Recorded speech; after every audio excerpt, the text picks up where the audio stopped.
او شه رستو شه زره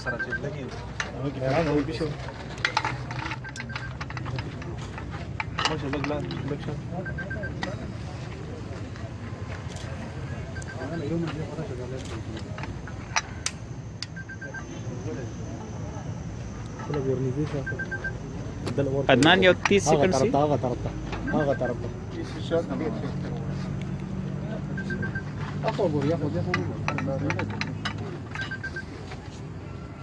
رانیزه شي دا یو تو چت کوي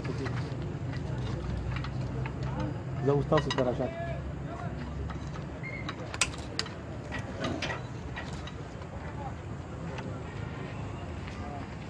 Thank you.